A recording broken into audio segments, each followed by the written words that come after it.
अस्सलामुअलैकुम दोस्तों, उम्मीद है आप सब खैरियत से होंगे। एक जज साहब ने इस्लाम कबूल कर लिया। दोस्तों, अभी आप यही सोच रहे हो कि आखिर ये कैसे हो गया।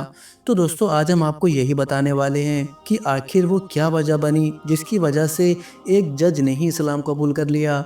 दोस्तों, जब एक आम आदमी इस्लाम कबूल करता है तो लोग ये सोच लेते हैं कि अरे इसका तो ब्रेन वॉश कर दिया होगा मुसलमानों ने, जिसकी वजह से इसने इस्लाम कबूल कर लिया है। लेकिन जब बात आती है किसी जज की, किसी लॉयर की या किसी डॉक्टर की, तो ये बात उन लोगों को हजम नहीं होती है जो इस्लामोफोब्स लोग होते हैं, जो मुसलमानों के खिलाफ रहते हैं और इस्लाम को एक झूठा मजहब समझते हैं। लेकिन दोस्तों, इस बात में कोई शक नहीं कि जो भी लोग अपने ईगो को साइड पर रख करके इस्लाम पर रिसर्च करते हैं, वो चाहे कोई भी हो, बड़े से बड़ा डॉक्टर ही क्यों ना हो, जज ही क्यों ना हो या बिजनेसमैन हो, उसको इस्लाम की सदाकत का पता चल ही जाता है और वो इस्लाम से मुतासिर हुए बिना नहीं रह पाता। शर्त यह है कि रिसर्च करते टाइम उसे अपने ईगो पर कंट्रोल करना है और बिल्कुल अनबायस्ड होकर, निष्पक्ष होकर रिसर्च करना है। तो दोस्तों, आप इस वीडियो में बने रहें और आपको बता दें कि आज की ये वीडियो हमने इंजीनियर मोहम्मद अरमान रसूल के चैनल से ली है। आप उनके चैनल को भी सपोर्ट करिए और हमारे चैनल को भी सब्सक्राइब कर दीजिए और वीडियो को लाइक शेयर करना हरगिज़ ना भूलें। अस्सलाम वालेकुम वरहमतुल्लाहि वबरकातुहू। अम्र बिल मारूफ और नही अनिल मुनकर, लोगों को भलाई की तरफ बुलाना, बुराई से रोकना, ये हर मुसलमान की जिम्मेदारी है। और इस बात पे डिपेंड नहीं करता है कि हम कितने काबिल हैं, मगर ये इस बात पे डिपेंड करता है कि हमारे अंदर कितनी कुड़हन है कि हम इस बात को लोगों तक पहुंचाने की कितना जज्बा रखते हैं। तो उससे ये होता है कि एक इंसान, कम पढ़ा लिखा इंसान भी कभी कभी ऐसी बातें उसके जहन में आती है और वो सामने वाले को ऐसी बातें बोल जाता है कि सामने वाला भी सोचने पे मजबूर हो जाता है कि कहीं मैं गलत तो नहीं कर रहा हूँ, कहीं कोई बात ऐसी तो नहीं कि जो मैं समझ नहीं पा रहा हूँ। उसी से रिलेटेड एक छोटी सी कारगुजारी है कि एक रिटायर्ड जज साहब थे जो बहुत ही ऑनेस्ट आदमी थे और उन्होंने अपनी ज़िंदगी में बहुत ही, एक तरह से कहा जाए कि इंसाफ परवर जो हैं, अच्छे जज थे वो। तो वो रिटायर होने के बाद किसी पार्क में वो जॉगिंग करते थे, टहलते थे और एक हमारे ईमान वाले भाई, मुस्लिम भाई भी जो हैं, उनके साथ टहला करते थे। और वो बहुत ज़्यादा तो सलाहियत उनकी नहीं थी, लेकिन उनके अंदर ये जज्बा ज़रूर था कि लोगों को हक बात बताते थे। तो किसी तरह उनसे, जब चूँकि आदमी जब पार्क में डेली टहलता है, डेली जॉगिंग करता है, तो कई बार एक दूसरे से मुलाकात हो जाती है, एक दूसरे से जान पहचान हो जाती है। तो जज साहब की जो है उन मौलाना साहब से मुलाकात हो गई, तारुफ हो गई और एक दूसरे से उनकी थोड़ी इंट्रैक्शन होने लगी, बातें होने लगी। तो कई दिनों इस तरह से आपस में वो लोग वॉक करते थे, जॉगिंग करते थे। तो एक बार जो है जज साहब पास में रहते थे, तो उन्होंने कहा कि आइए आप हमारे घर में चाय पीते हैं हम लोग। तो वो भी गए साथ में। तो जब वो लोग चाय पी रहे थे तो जज साहब को मतलब बड़ी हिम्मत करके उन्होंने बोला कि जज साहब, मुझे इस बात का खदशा है कि कल को क़यामत के दिन आप मुजरिम की तरह खड़े होंगे। ये मुजरिम वर्ड सुनते ही जज साहब भड़क गए। जाहिर सी बात है, एक मुजरिम का तस्वुर एक जज से बेहतर और किसको होगा। तो बोले, मैं और मुजरिम कैसे हो सकता है कि मैं मुजरिम हूँ। तो बोले, ये तो मैं नहीं बता सकता आपको, लेकिन मुझे इस बात का यकीन है कि कल को आप क़यामत के दिन मुजरिम वाले कटघरे में खड़े होंगे। तो उनको बड़ा गुस्सा भी आया कि भाई आप आधी बातें क्यों बता रहे हो, आप कहना क्या चाहते हैं हमें, मैं कैसे मुजरिम हो सकता हूँ। तो बोले, मैं तो नहीं बता सकता आपको बहुत ज़्यादा डिटेल में, लेकिन हमारे एक जो बुज़ुर्ग हैं या बड़े उलमा हैं वो आने वाले हैं, वो तशरीफ़ ला रहे हैं। तो मैं चाहता हूँ कि आप उनसे मुलाकात कर लें और वही आपको जो है ये बता सकते हैं कि बेसिकली वो मालिक के यहाँ कौन लोग मुजरिम होंगे। तो इत्तेफाक से उनसे जब उनकी मुलाकात कराई गई, जब तो उन्होंने यही सवाल किया, जब कुछ दिनों बाद जब उनसे मुलाकात हुई तो उन्होंने यही सवाल किया कि भाई ये मौलाना साहब हमें बोल रहे हैं कि कल के दिन हम मुजरिम की तरह होंगे, तो ये क्या कहना चाहते हैं। तो उन्होंने बोला कि भाई आप तो जज हैं। बोला, हाँ। हिंदुस्तान का भी एक कॉन्स्टिट्यूशन है। तो बोला, हाँ। तो कॉन्स्टिट्यूशन को ना मानने वाले आपकी नज़र में क्या है। तो बोला, मुजरिम है, देशद्रोही है। बोला, बिल्कुल सही बात है। तो ये मालिक का भी तो कोई, ये इस धरती को कोई मालिक चला रहा है, उसे हम ईश्वर कहें, अल्लाह कहें, परमेश्वर कहें, एक ही है, दो नहीं है, अनेक नहीं है।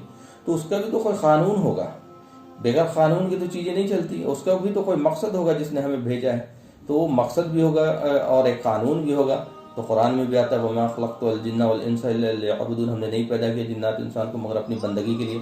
तो ज़िंदगी जो है वो बंदगी में गुजरनी है, मालिक की इताअत करनी है, और उसके लिए मालिक ने हमेशा से नबियों को भेजा, दूतों को भेजा, अरबी में उसको दूत नबी और रसूल कहते हैं, और उनके ज़रिए उन्होंने कानून भी दिया कि कानून क्या है कि एक परमेश्वर के अलावा किसी और की बंदगी ना करो, और बुरे काम से बच जाओ और अच्छे कर्म करो, सत्य की वसीयत करो और सब्र करो। तो उस कानून को जो मानेगा तो मालिक के यहाँ जो है वो जाहिर सी बात है उसको नवाजा जाएगा, उसको इनाम दिया जाएगा। और जो इस कानून को नहीं मानेगा, अपने कानून अपनी मर्जी चलाएगा दुनिया में, उस परमेश्वर को नहीं मानेगा, तो उसका ठिकाना जो है वो जहन्नम होगा, वो मुजरिम की तरह होगा वहाँ पे। तो यही तो ये कह रहे हैं। तो ये उनको जज साहब को समझ में आ गई ये बातें, और उन्होंने कहा कि भाई मुझे फिर क्या करना चाहिए। तो बोले भाई कुछ नहीं, आप मालिक के परमेश्वर के आज्ञाकारी बन जाइए, आप उस परमेश्वर को मान लीजिए कि वो मालिक एक है, वो अल्लाह एक है, और उसके सिवा किसी और की बंदगी और किसी और की परस्तिश नहीं करनी है।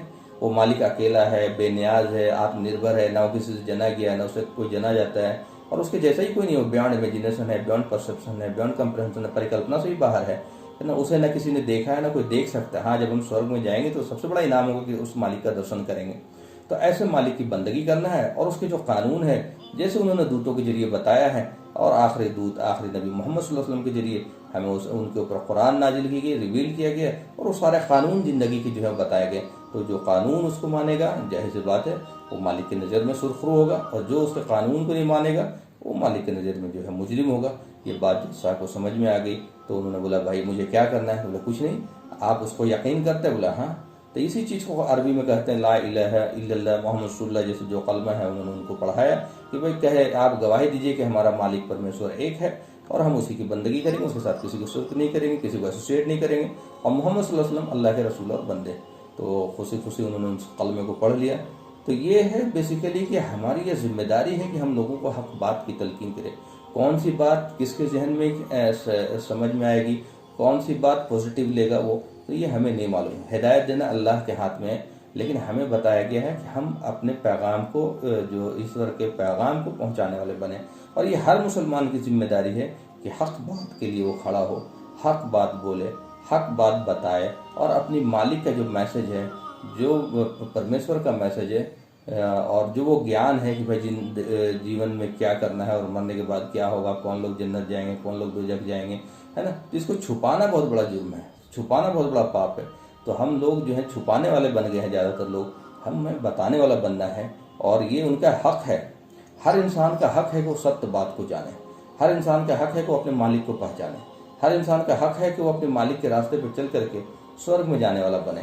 तो ये हक को उनको नहीं बताना, ये हक तलफी है और ये गुनाह है। तो ये हम सब लोग अहद करें, चाहे जो जिसने जिस लियाकत का हो, जिस सलाहियत का, उससे कोई मतलब नहीं, आप हक बात बताने वाले बने। कि भाई इतना तो आप बता ही सकते ना कि अल्लाह कौन है, आप ये बता सकते हैं ज़िंदगी का मकसद क्या है, ये भी बता सकते हैं कि भाई मरने के बाद क्या होगा, है ना। तो ये तौहीद है, आखरत है, रिसालत है कि भाई मोहम्मद सल्लल्लाहु अलैहि वसल्लम कौन है ना। ज़िंदगी के बाद, मरने के बाद किसको स्वर्ग और नर्क दिया जाएगा। तो यही तो बेसिक बातें बतानी है, मूल बातें, फंडामेंटल बातें। भाई मौत क्या है, मौत एंड नहीं है, बल्कि एक दूसरे जीवन की बिगनिंग है, और वो अनंत जीवन है, और वो या तो स्वर्ग होगा या नर्क होगा, या तो बेहतरीन रहने का ठिकाना होगा या बदतरीन बुरा ठिकाना होगा। तो हमें बेहतरीन मालिक किसी को नर्क में नहीं डालना चाहता, लेकिन अगर मालिक के हम आज्ञाकारी बनेंगे, उसके कानून को मानेंगे, हमेशा हमेशा के लिए स्वर्ग देगा। शादीशुदा जिंदगी खराब ना होने दें, अपनाइए अफ्रीका की जड़ी बूटियों से बनी ये बहुत ही कामयाब आयुर्वेदिक दवा।